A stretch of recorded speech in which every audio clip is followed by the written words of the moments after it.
Good morning. Do you remember what we're talking about this week? 5 senses. Good job. Good remembering.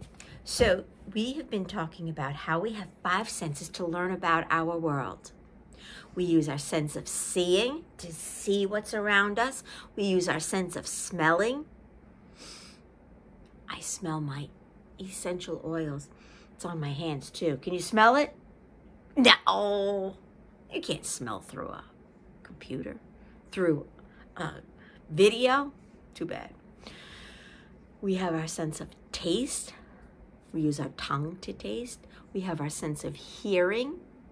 We listen. We hear things.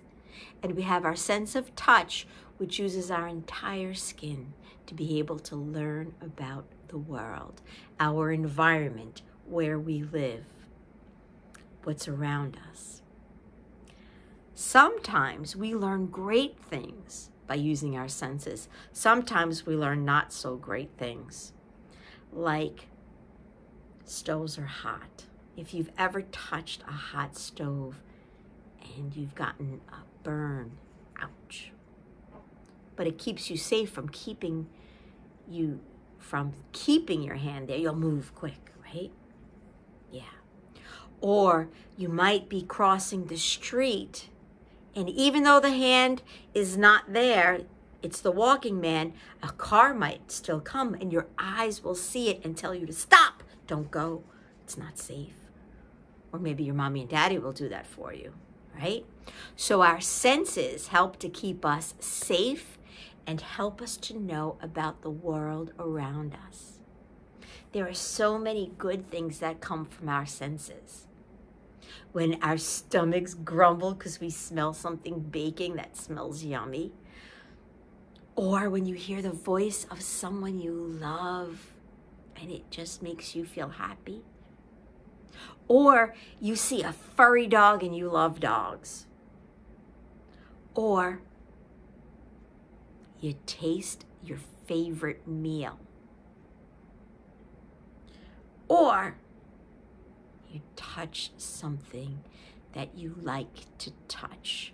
For me, I love to touch and play in water. So our senses can do many fabulous things for us. Today we're going to talk about our eyes can see. Do you think this is a fiction story that's made up, or do you think it's going to tell us some facts? Does it have an illustrator or a photographer? Can you tell from this picture? I hope you took that clue. This story is written by Jodi Toppen. Our eyes can see. Use your eyes to learn. It has a table of contents. That's a sign that it's a nonfiction book. Look and see on page 4, how you see on page 6, eye parts on page 12, glossary 22, read more 23, internet sites 23, critical thinking questions 24, index page 24. Oh, so this is more and more looking like it is a nonfiction fact book. Here we go. Look and see. Look, a tree. See the shape. See the colors. How you see. Light hits the tree and the light bounces, and it hits a lens in your eye. This is the lens of my glasses. This helps me to see. Your lens helps you to see. Here's the eyeball. Here's the lens. There's the tree.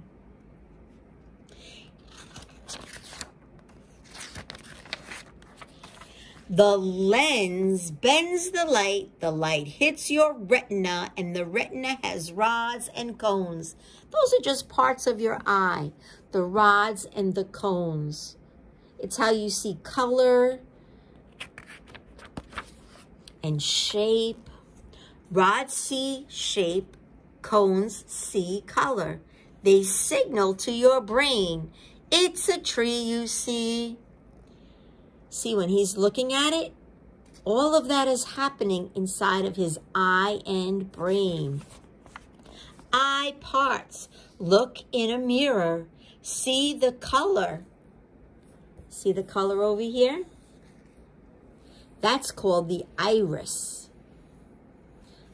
This child has a blue iris, like me. See, I have a blue iris as well. What color is your iris? Do you see the dark circle in the middle? That's called the pupil. It lets the light into your eye. Can you see mine? It's right in the middle of my eye, and it can grow bigger and smaller. If the light is low, it gets bigger and lets more light in. But if the light is bright, like right now, then the light goes, the pupil gets smaller. There's a little muscle in there. Go into a dark room. Your eyes need more light to see. See how big her pupils are? Your pupils get big in dark. They let in more light. Go outdoors. Wow, the sun is bright. And your pupils get small. You see how small his pupils are? I'm going to let you see it side by side. Look at the difference. Do you see how one is very small and then one is large? The black part is called the pupil. They just let in a little bit of light when you're outside. Your eye lets you see all around you. Look, a cat. Meow. It is white. See it run? Glossary. Those are the words that you're going to need to know in this book. It has the definitions. The definition of a word means what it means. Definition means what it means. So you need to know about the brain. That's inside your skull. The cone is the tiny part inside of your eye that lets you see colors. The iris is the colored part. The lens is the part that covers the pupil. The pupil is the dark black center. The retina is a part in the back of the eye. The rod is the part that lets you see the shapes. And a signal is a message between the brain and the senses. So when you're outside and you see the hand, that's sending a message for you to stop, right? And then you see the walking man and we can walk. So a signal tells you a message. Makes sense. Here's where you can read more. And here are some internet sites you can check out.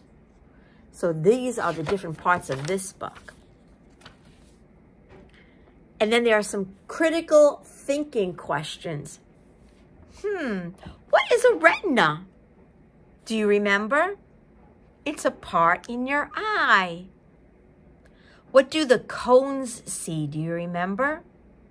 Do the cones see color or do they see shape? I'm going to give you a clue. They begin the same. Cones and colors. So you can remember that cones see colors and rods see shapes. They're just parts of your eye. Oh, if you didn't have that black part in your eye, remember it lets light in, what would happen? Do you think you'd be able to see if no light was getting in? Talk about it with your grown-up. Do you think you'd be able to see? Because remember, you have to have light on things to be able to see them. It needs to go into the eye. So would you be able to see them? No. That's not good. Our eyes work. If you can walk around in my classroom and not bump into things, if you can go out and look at the environment and see trees that are having beautiful colors and walk through safely so you don't bump into anything, then your eyes are working. So did you learn some new information, new facts from our nonfiction book? I hope so. Remember, the way that you learn new words is to practice using them. You can talk about what color your iris is. You can talk about the black dot in the middle called the pupil, right? I would love it if you drew me a picture of an eyeball. So an eyeball is a circle, and then there's lots of circles inside. Shall we draw one together? I'm going to do it on my blackboard. Okay. So here's my chalk. Here's the eyeball. This is going to be the iris. And then this was the black dot in the middle. And then this would have colors in it, right? It's hard on a blackboard to draw the colors. This is the eyeball, the iris, which has a color, and then this is the pupil. Should we do it in a different way? I can do it on paper as well with colors. Come on over. All right, so we're gonna do this as well. I'm going to make the eyeball. You know what the problem is that the eyeball is usually a whitish color, but if I use white on this paper, you can't see it. So I'm just gonna outline it in black, even though it's not. So that's that. Then the center part is black, right? And then there's a color part. My eye is blue, so I'm going to make my pupil blue. If you look at your eye, you might have other colors in your eye. I know a couple of my friends have multicolored eyes.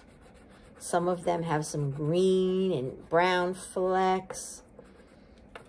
That is my eyeball. If you drew your eyeball, I would love it if you posted it on your dojo portfolio. Remember, the pupil is in the center.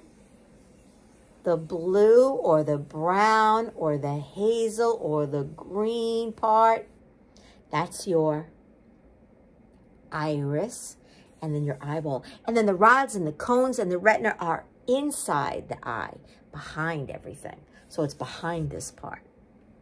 Thank you for learning with me today. Remember to practice those words. That's how we learn new vocabulary.